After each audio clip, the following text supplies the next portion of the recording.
One day, Grandma was drinking tea. All of a sudden, she heard someone was crying in the room. She went inside and saw Lily was crying. What happened to you? Why are you crying? My teacher asked me to make him listen to a story, but I couldn't make him listen to a story.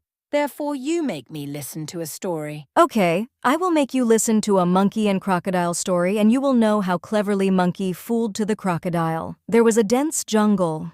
In that jungle, there was a river called Moosie, and bank of that wide river, a tall, fruit-laden tree stood, its branches heavy with juicy, sweet fruits. High up in this tree lived a clever monkey. Every day the monkey would climb around, munching on the delicious fruits while watching the peaceful river below. One day, while relaxing on a branch, the monkey spotted a crocodile swimming near the riverbank. "Hello, Mr. Crocodile. Would you like to try some of these wonderful fruits?"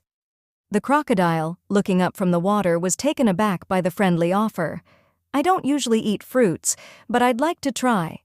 With a flick of his nimble hands, the monkey plucked a few ripe fruits and tossed them down to the crocodile. The crocodile ate them and was immediately captivated by their sweetness. "These fruits are amazing. You have quite the treasure up there, monkey." From that day, a bond formed between the two. Every day the crocodile would visit the monkey, and they would talk about the jungle, laughing and sharing stories, while the monkey dropped fresh fruits for the crocodile. One evening, the crocodile returned home to his wife, eager to share the story of his new friend. "You won't believe it, dear. I've made a friend, a clever monkey who gives me the most delicious fruits I've ever tasted." But instead of being happy, the crocodile's wife felt a pang of jealousy. "A monkey, you say? If the fruits he eats are so sweet, imagine how sweet his heart must be," she said, her eyes gleaming with greed. The crocodile was startled. "What do you mean?" he asked. "I want to eat that monkey's heart. It must be the sweetest thing in the jungle," she declared. The crocodile was deeply troubled by his wife's desire. He did not want to hurt his friend, but his wife's demand was hard to ignore.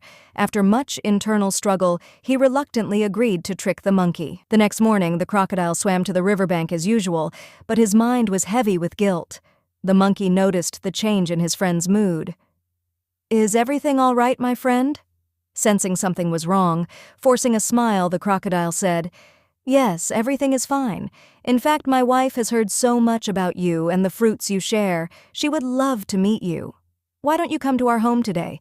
I can carry you across the river to our island." The monkey, trusting his friend completely, thought it was a kind invitation. "That sounds lovely. I'd be happy to meet her," he said, hopping onto the crocodile's back. The crocodile swam steadily at first, but as they reached the deeper waters, his guilt became too much to bear. Finally, he confessed, "My dear friend, I have deceived you. My wife, she wants to eat your heart, and I was sent to bring you to her." The monkey's quick thinking. The monkey was shocked, but he didn't panic.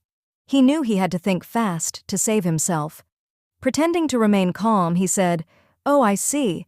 But why didn't you tell me earlier? I would have gladly given you my heart. Unfortunately, I left it back in the tree. Monkeys don't carry their hearts with them. We leave them in safe places." The crocodile, being not very bright, believed the monkey. "Really? I had no idea. Let's turn back to your tree, and you can fetch your heart," he said eagerly. The crocodile quickly turned around and swam back to the riverbank, thinking his mission was still a success. As soon as they reached the shore, the monkey leapt off the crocodile's back and scrambled up to the safety of his tree. From the highest branch, he looked down at the crocodile and said, "You foolish crocodile! How could you believe that anyone could leave their heart behind? My heart is inside me, and it's not for you or your wife to eat." The crocodile realized how foolish he had been, and shame washed over him. "I'm sorry, my friend. I was wrong to deceive you. I should never have let my wife's greed get in the way of our friendship. I forgive you, but remember, trust is precious. You must not betray the ones who care for you.